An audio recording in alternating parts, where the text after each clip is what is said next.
أجمعين أما بعد فأعوذ بالله من الشيطان الرجيم بسم الله الرحمن الرحيم إن الذين آمنوا وعملوا الصالحات سيجعل لهم الرحمن ودا صدق الله مولانا العظيم إن الله وملائكته يصلون على النبي يا أيها الذين آمنوا صلوا عليه وسلموا تسليما اللهم صل على سيدنا ومولانا محمد وعلى آل سيدنا ومولانا محمد وبارك وسلم الصلاة والسلام عليك يا سيدي يا رسول الله وعلى آلك وأصحابك يا سيدي يا حبيب الله واجب الاحترام معزز و مکرم حضرت فاضل جلیل علامہ سراج الدین صاحب، جناب محترم المقام حضرت علامہ منیر حیدر صاحب خطیب جامع مسجد اعظم، دیگر کثیر التعداد علماء کرام،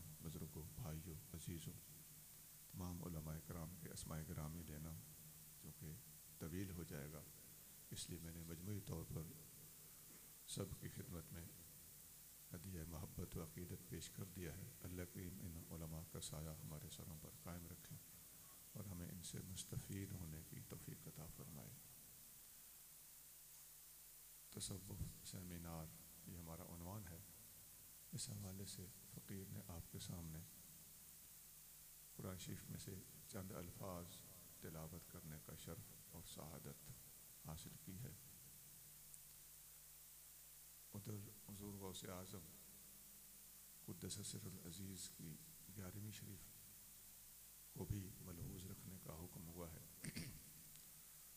تو اس مناسبت سے فقیر نے جو آیت پڑھی ہے اس آیت کا ترجمہ اس طرح ہے۔ اللہ کریم ارشاد فرما رہا ہے ان الذین آمنوا وعملوا الصالحات، بے شک جو لوگ ایمان لائے اور نیک عمل کیے، سیجعل لهم الرحمن ودا، اللہ تعالیٰ ان کی محبت لوگوں کے دلوں میں ڈال دے گا۔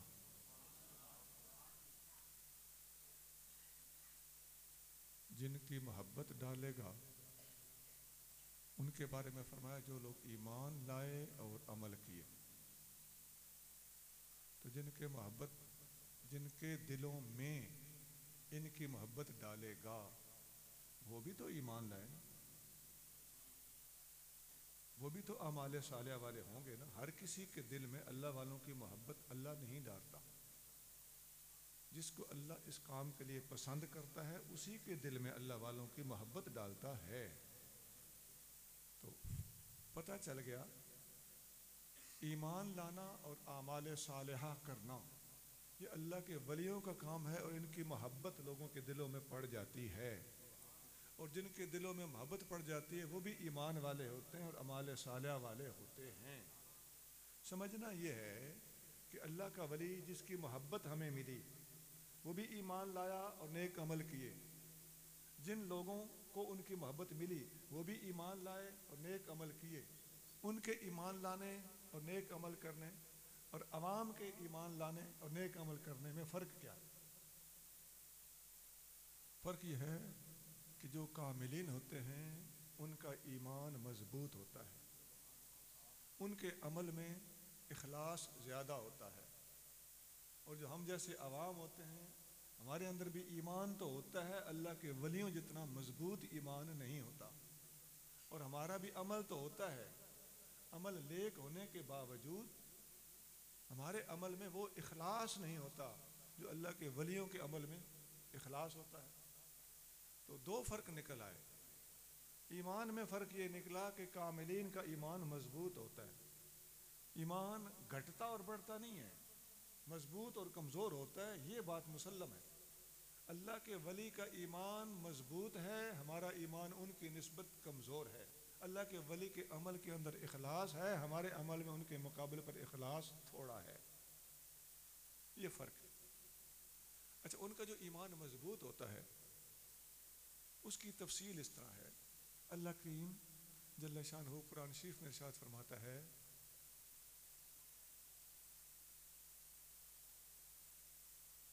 جو لوگ ایمان لائے، ان الذین قالوا ربنا اللہ ثم استقاموا، بے شک جن لوگوں نے کہا کہ ہمارا رب اللہ ہے، ثم استقاموا، پھر اس پر ڈٹ گئے، تتنزل علیہم الملائکہ، ہم ان پر تسلی دینے کے لیے فرشتے نازل کرتے ہیں۔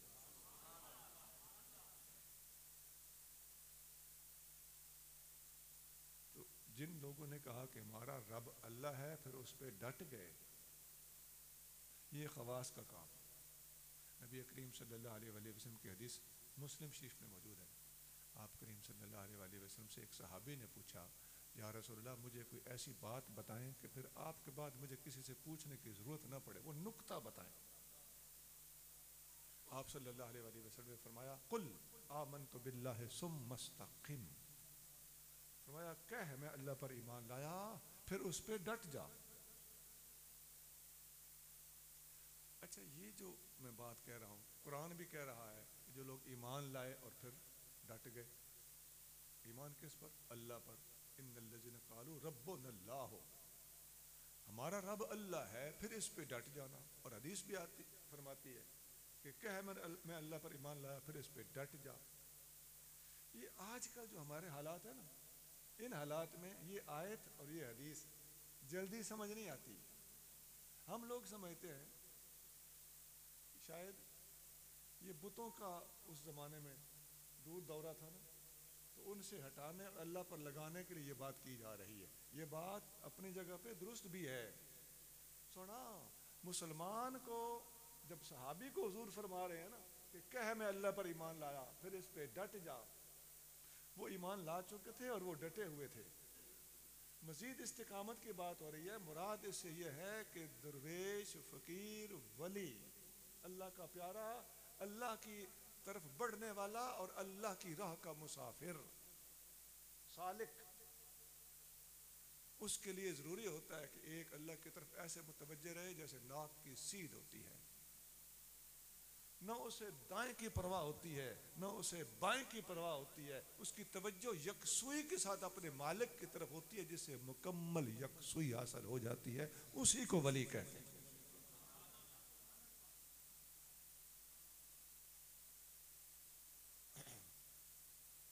میں ان لوگوں سے معذرت کرتا ہوں جو ہمارے اس موجودہ اختلافی کلامی علمی ماحول صرف اس تک محدود ہیں۔ میں ان لوگوں درخواست غور کرنے کی کر رہا ہوں جو تصوف سیکھنا چاہتے ہیں یا تصوف کے راہی ہیں یا تصوف والوں کے پاس اٹھتے بیٹھتے ہیں۔ تصوف کا موضوع ہی توحید ہے، اللہ تعالیٰ کی معرفت۔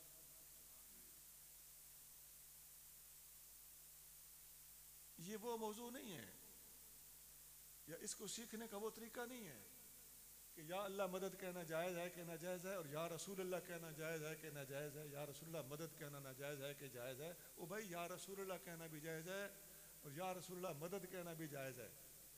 یہ اس موضوع کے حوالے سے میں بات نہیں کر رہا، میں اللہ کی معرفت کے حوالے سے بات کر رہا ہوں اور اللہ کو مان کر اس پر استقامت اختیار کرنے کے حوالے سے عرض کر رہا ہوں۔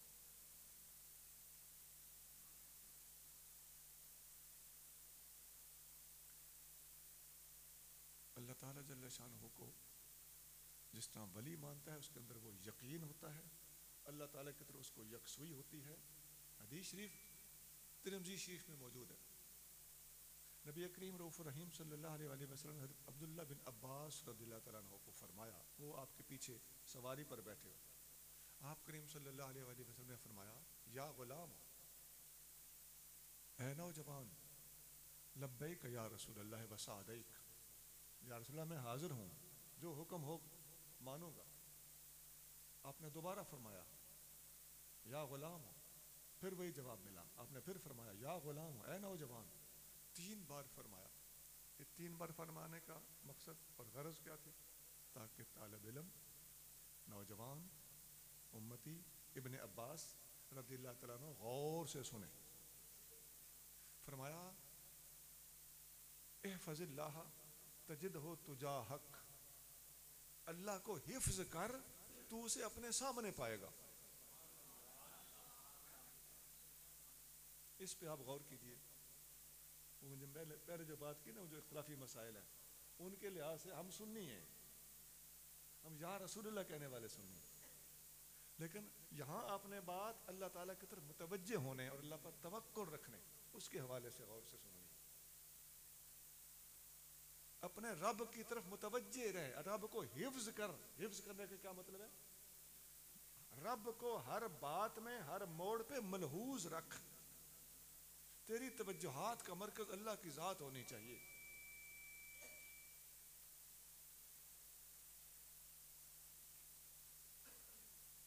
احفظ اللہ، پوری حدیث سناتا ہوں.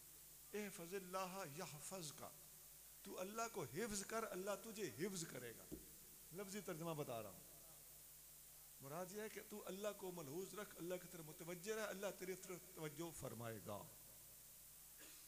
دوبارہ فرمایا احفظ اللہ تجدہ تجاہک، رب کی طرف متوجہ رہ، تو اسے اپنے سامنے پائے گا. یہ کیا ہوتا ہے کہ رب کی طرف متوجہ ہوں تو رب ہمارے سامنے ہو؟ ہے بھی حدیث بھی صحیح ہے، ترمذی شریف میں ہے. رب کی طرف یوں متوجہ ہونا اس کا کوئی طریقہ کار ہے، وہ مرشد کامل سے سمجھنا پڑتا ہے کہ جس کے ذریعے سے بندہ اللہ کی طرف متوجہ ہو جائے.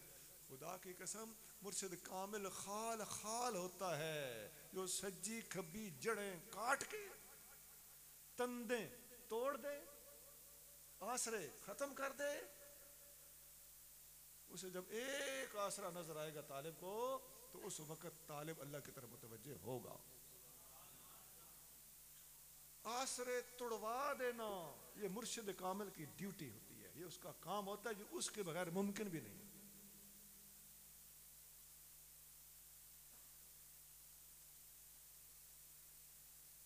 میاں صاحب فرماتے ہیں دھیاں پتر بھیڑا بھائی بچھڑ سنگوں ساتھوں، بیڑی روڑ اسباباں والی عشق ندی دے ٹھاٹھوں. اب اسباب اختیار کرنا ہم سنی ہے، جائز ہے، لیکن جب صوفی تصوف سیکھتا ہے اس کا اسباب چھوڑنا اور معنی میں ہوتا ہے، یہ کلامی معنی میں نہیں ہوتا. اس کا اسباب چھوڑنا اس معنی میں ہوتا ہے کہ فقیر جب اللہ تعالیٰ جل شانہ کی طرف متوجہ ہونا چاہتا ہے تو یہ اس کی اب ضرورت ہوتی ہے، مجبوری ہوتی ہے. آسرے توڑے چھوڑے بغیر وہ اللہ کی طرف متوجہ ہو ہی نہیں سکتا. حضرت امام جعفر صادق رضی اللہ تعالیٰ عنہ ایک دفعہ تشریف فرما تھے. ایک طالب نے عرض کیا حضور ہم دعا کرتے ہیں قبول نہیں ہوتی، آپ ہاتھ اٹھاتے ہیں تو فوراً جو کہہ رہے ہوتے ہیں ہو جاتا ہے، یہ کیا فرق ہے؟ ہمیں بھی سکھائیں. آپ نے فرمایا زبانی سمجھاؤں یا عملاً کر کے دکھاؤں؟ اس نے کہا حضور عملاً کر کے دکھائیں. اب اسے اندازہ نہیں تھا کہ عمل کیا ہوگا. آپ نے فرمایا مریدوں سے فرمایا کہ اسے اٹھا کے پانی کے جھیل میں پھینکو، تالاب میں پھینکو. اس کو تالاب میں پھینک دیا گیا. پانی ڈونگا تھا، گہرا تھا، وہ ڈوبنے لگا. ہاتھ پیر مارتا ہے، امام صاحب خدا کے لیے بچا لیں، چیختا ہے چاہتا ہے. آپ چپ کر کے سنتے جاتے. بالآخر اس نے کہا یا اللہ اب تو ہی بچا سکتا ہے. آپ نے ہمیں اس کو پکڑ کے باہر نکالو. باہر نکالا، پوچھا بتا تیرے ساتھ کیا ہوا؟ اس نے کہا حضور جب تک میں آپ کو بلاتا رہا تو آپ نے مجھ پہ رحم نہیں کیا، میں تو ڈوبتا ہی جا رہا تھا. اچانک جب میں نے دیکھا نا کہ یہ مجھ پہ رحم نہیں کریں گے تو مجھے ایک ذات یاد آئی جو بے بسوں کا سہارا ہے. قرآن میں آتا ہے امن یجیب المضطر اذا دعاہ ویکشف السوء، مضطر اور لاچار کی آواز اور پکار کو کون سنتا ہے اور اس وقت مشکلات کو کون ٹالتا ہے. یہ قرآن ہے. آپ فرماتے ہیں اس بندے نے کہا کہ اس وقت مجھے اپنے دل میں ایک سوراخ سا محسوس ہوا اور اس میں سے نور پھوٹتا ہوا مجھے نظر آ رہا تھا. میں سمجھ گیا کہ اللہ کریم کا نور ہے. میں اس کی طرف متوجہ ہوا کہ میرے اللہ اب تو مجھے بچا. تو آپ نے فوراً مجھے اٹھا کے باہر رکھوا دیا. آپ نے فرمایا بیٹا یہ جو تمہاری اس وقت حالت تھی نا تیرے سارے آسرے ٹوٹ چکے تھے، میں تمہارا مرشد ہوں،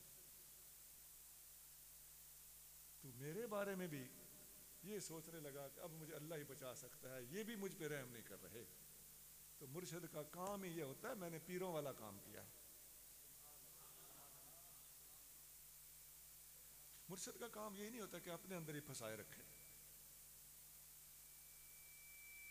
آگے ریفر کرنا مرشد کی ڈیوٹی ہوتی ہے۔ فرمایا یہ جو تمہاری اس وقت حالت تھی نا، لاچاری، بے قراری، بے بسی کی حالت، یہ حالت ہماری ہر وقت ہوتی ہے اللہ کی بارگاہ میں، اس لیے ہماری دعائیں قبول ہو جاتی۔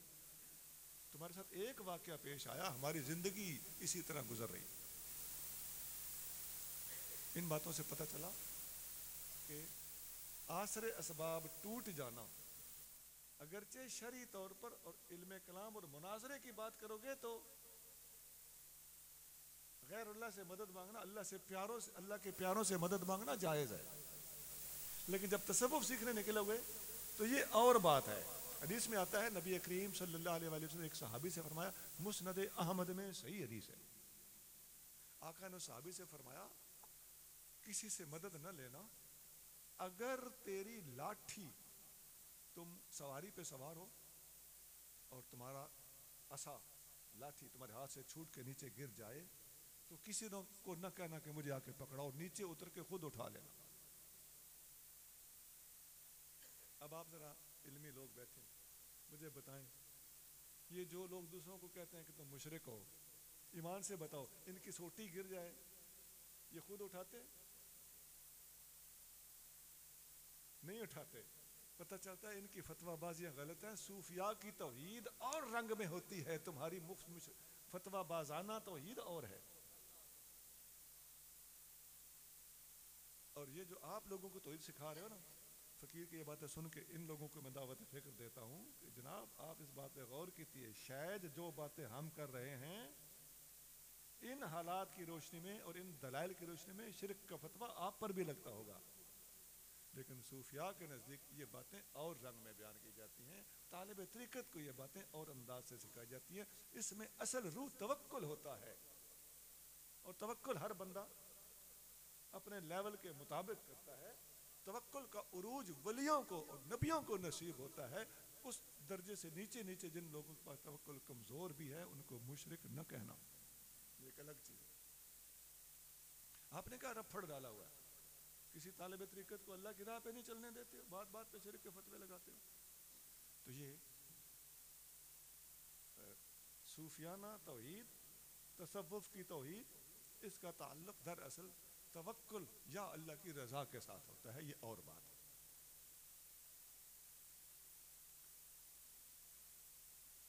بہت سارے اس موضوع پر کتاب و سنت میں دلائل موجود ہیں۔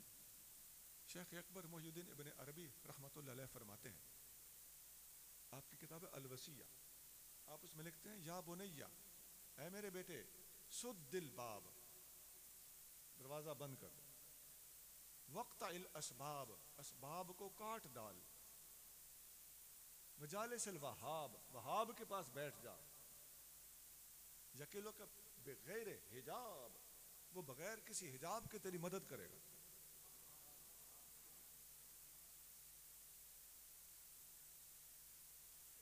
اللہ کریم جل شانہ کی طرف یکسو اور متوجہ ہونا اور یقین رکھنا کہ میری مدد گھر بیٹھے بھی ہوگی۔ سنا نبی کریم رؤوف الرحیم صلی اللہ علیہ وسلم کو خواب میں دکھایا گیا کہ آپ کریم کا نکاح مبارک سیدہ عائشہ صدیقہ رضی اللہ تعالیٰ عنہ کے ساتھ ہو رہا ہے۔ آپ کو ایک خوبصورت کپڑے میں لپیٹ کر اما عائشہ صدیقہ دکھائی گئیں۔ حدیثوں میں آتا ہے نبی کریم صلی اللہ علیہ وسلم فرماتے ہیں کہ مجھے جب عائشہ صدیقہ دکھائی گئیں تو پھر میں نے ابو بکر سے رشتہ مانگا نہیں۔ میں نے سوچا کہ جب رب مجھے دکھا رہا ہے تو اس کا مطلب ہے کہ میرے لیے وہ لکھ دی گئی ہے، تو پھر مجھے مانگنے کی ضرورت نہیں، اللہ کو منظور ہوگا تو وہ خود مجھے ملے گی، خود ابو بکر مجھے وہ رشتہ دیں۔ پھر ایک خاتون آئیں، انہوں نے آ کے نبی کریم صلی اللہ علیہ وسلم کو مشورہ دیا کہ میں چاہتی ہوں کہ آپ ابو بکر صدیق سے اس کی بیٹی کا رشتہ مانگیں. یوں بات چلی، لیکن نبی کریم صلی اللہ علیہ وسلم اس سے پہلے یہ جب کوئی کہے تو پھر الجل جل کرنا یہ مسنون طریقہ ہے. ورنہ آپ کریم صلی اللہ علیہ وسلم کو یقین تھا کہ جب میرے اللہ نے مجھے دکھایا ہے تو پھر مسئلہ ہی کوئی. جب نبی کریم رؤوف الرحیم صلی اللہ علیہ وآلہ وسلم مدینہ شریف میں تشریف لائے تو آپ کا پہرا صحابہ کرام دیا کرتے تھے. سب سے پہلے پہرے دار کا نام حضرت سعد بن ابی وقاص، حدیث بخاری شریف میں ہے. نبی کریم صلی اللہ علیہ وسلم نے تشریف فرما ہو کر فرمایا کاش کوئی اللہ کا صالح بندہ ہوتا جو میرا پہرا دیتا.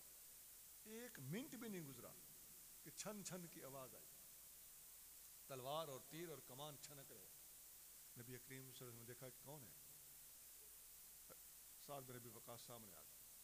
حضور غلام حاضر ہے، آپ نے ابھی فرمایا تھا کہ کاش کوئی بندہ میرا پہرا دینے والا ہوتا تو میں تلوار اور تیر سنبھال کے آ گیا. تو فنام رسول اللہ صلی اللہ علیہ وسلم ادھر ہی سو گئے. ساتھ ساتھ غلط فہمیاں دور ہوتی جانی چاہیے کہ صرف ایک صحابی نے پہرا دیا، ہمیشہ وہ پہرا دیا کرتے تھے، یہ سب جھوٹ ہے. سب سے پہلے پہرے دار کا نام یہ سعد بن ابی وقاص. پھر جب آیت نازل ہوئی واللہ یعصمک من الناس، اے میرے محبوب اللہ آپ کو لوگوں سے بچائے گا. آپ صلی اللہ علیہ وسلم صحابہ کو حکم دیا اللہ نے میرے حفاظت کا ذمہ خود لے لیا ہے، جائیں آپ لوگ اپنے گھروں کو جا سکتے. یہ یقین تھا، اتنا یقین کہ جان کی پرواہ نہ ہو، اللہ کے فیصلوں پہ یقین. سنا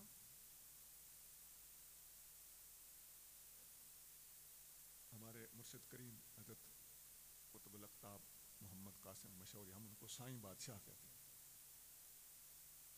آپ کو قدس سر العزیز ہمارا ایک پیر بھائی تھا، تو آپ کے پاس وہ آ کے کہنے لگا حضور میں فلاں استاد کا شاگرد ہوں، استادوں کے پاس پڑھتا ہوں.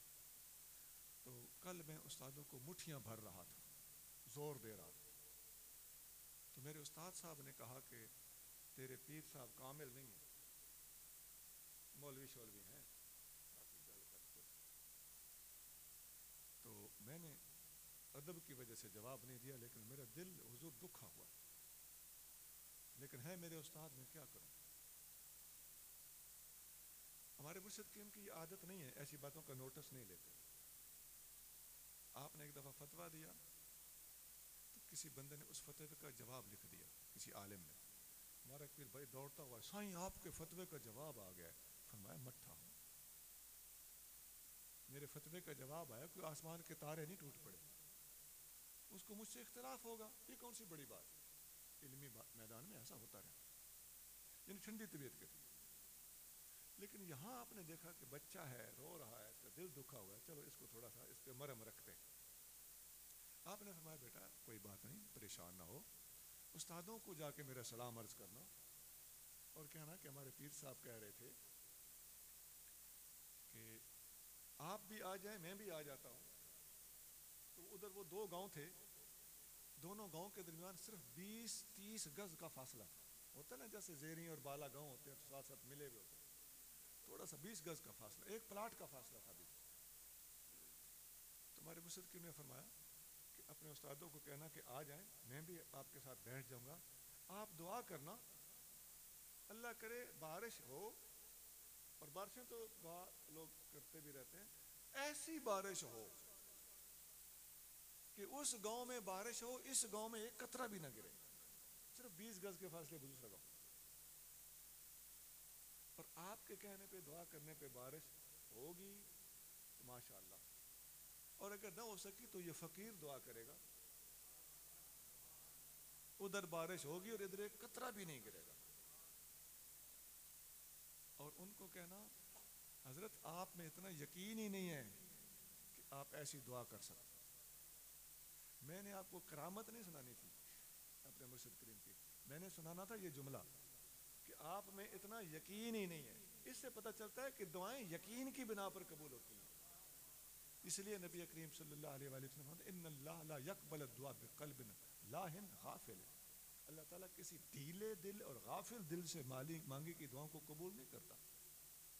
اور حدیث میں آتا ہے کہ اللہ سے ڈٹ کے مانگو, ایسے نہ کہو کہ اگر چاہو تو دے دو. وہ ایسا کریم ہے کہ آپ اس سے ڈٹ کے مانگے, بادشاہ ہے, اس کے پاس کوئی کمی تو ہے نہیں, آپ کو طلب ہے تو پھر ڈٹ کے مانگے. تو یقین کے ساتھ مانگنے کا حکم دیا گیا.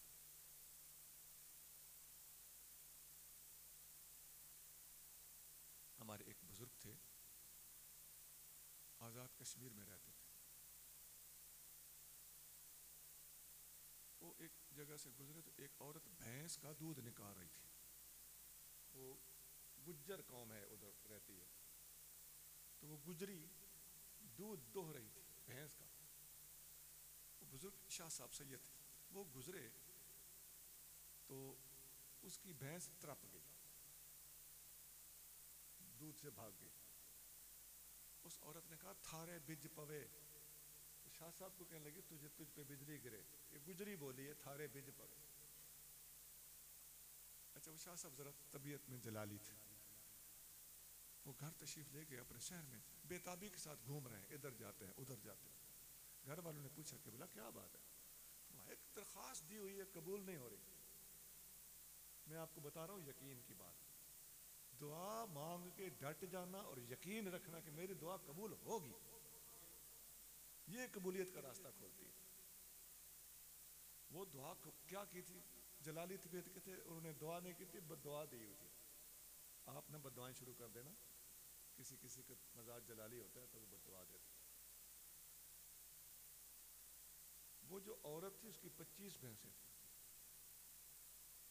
اور وہ انہوں نے جو سردی سے بچانے کے لیے اندر باندھی ہوئی تھی نا, تو وہ بھینس جو ترپ گئی تھی وہ 24 بھینسوں کے آگے اندر ڈیپتھ میں باندھی ہوئی تھی.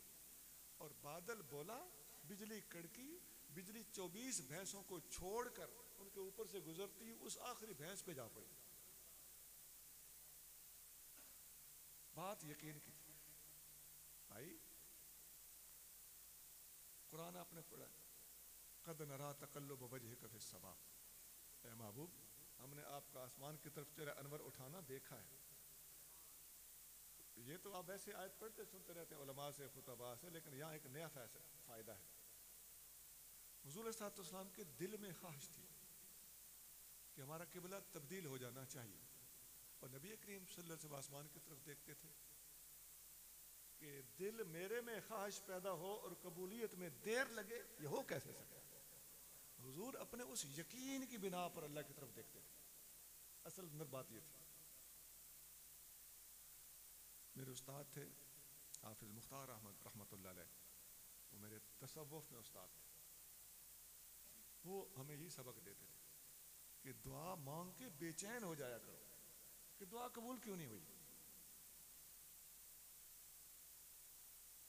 بعض لوگ وظائف پڑھتے ہیں, وظائف کے مطابق رزلٹ نہیں آتا, تو رزلٹ لینے کے لیے بے چین ہونا ضروری ہے.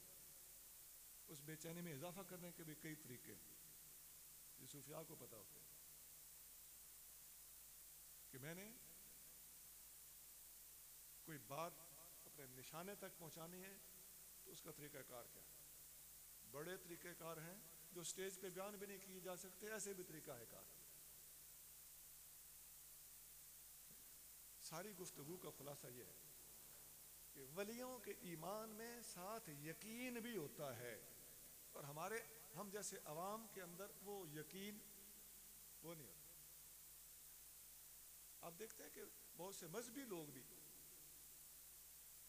کسی جگہ پہ موقع ہوتا ہے کٹ مرنے کا, لیکن کٹ مرنے کو تیار نہیں ہوتے. چکر کیا ہوتا ہے, اندر یقین نہیں ہوتا, یار پتہ نہیں شہادت ہونی بھی ہے کہ نہیں, مر نہ جائیے اور مر گئے تو شہادت پتہ نہیں ہے کہ نہیں ہے. اپنے عقیدے, اپنے نظریے اور اپنے مشن پر فیتھ نہیں ہوتا. تو یہ بہت سے لوگ میرے جیسے ساتھی بیٹھے ہیں, بہت سے علماء پڑھے لکھے لوگ بیٹھے ہیں. میں اس وقت تعداد زیادہ علماء کے دیکھ رہا ہوں, تو مجھے امید ہے کہ آپ میری باتوں کو غور سے سنیں. سنا یقین ایسی دولت ہے کہ نبی کریم رؤوف الرحیم صلی اللہ علیہ وآلہ وسلم کا ارشاد مسند احمد صحیح حدیث ہے. آپ کریم صلی اللہ علیہ وسلم فرماتے ہیں کہ اللہ تعالیٰ نے اس دنیا میں یقین سے بڑی دولت کسی کو عطا نہیں کی. سب سے بڑی دولت جو اللہ نے تقسیم کی ہے، حدیث کے الفاظ یہ ہیں کہ وہ یقین کی دولت ہے. ابو بکر صدیق اس کو روایت کرتے ہیں. اور حدیث میں آتا ہے کہ العفو والیقین، اللہ تعالیٰ نے دو چیزیں تقسیم کی. سب سے بڑی چیز یقین ہے، اس کے بعد عفو و درگزر اور معافی. یہ دو بڑی دولتیں، لیکن پہلا نمبر آقا نے فرمایا یقین کا. سنا اللہ کے ولی جب توجہ کرتا ہے، ولیوں کی توجہ کیا ہے؟ یقین. کہ پتھر دو ٹوٹے ہو جائے گا، یقین کے ساتھ جب وہ کہتا ہے تو وہ ہو جاتا ہے.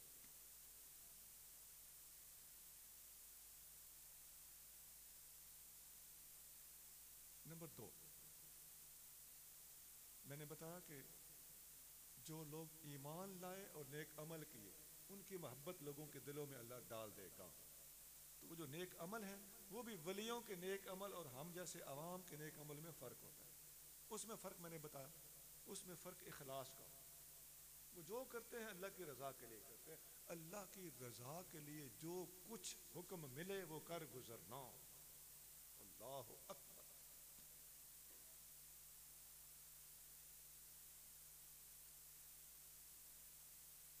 حدیث شریف میں آتا ہے، نبی کریم رؤوف الرحیم صلی اللہ علیہ وسلم نے فرمایا کہ شیبتنی ہود و امثالها، مجھے سورت ہود اور اس جیسی دوسری صورتوں نے بوڑھا کر دیا.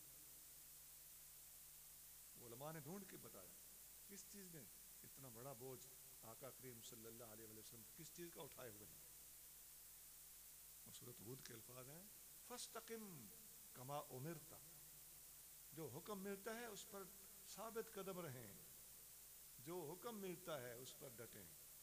سنا وہ حکم جو قرآن کے اندر بیان ہو چکا ہے وہ حضور کے وسیلے سے ہم تک بھی پہنچا ہے، لیکن اللہ کی طرف سے حضور کے حکم اوپر جو احکام خصوصی نازل ہوتے تھے جن کا کچھ حصہ حدیثوں میں بھی آ چکا ہے، وہ بھی حضور کے اوپر اللہ کی طرف سے آنے والی وہی ہے.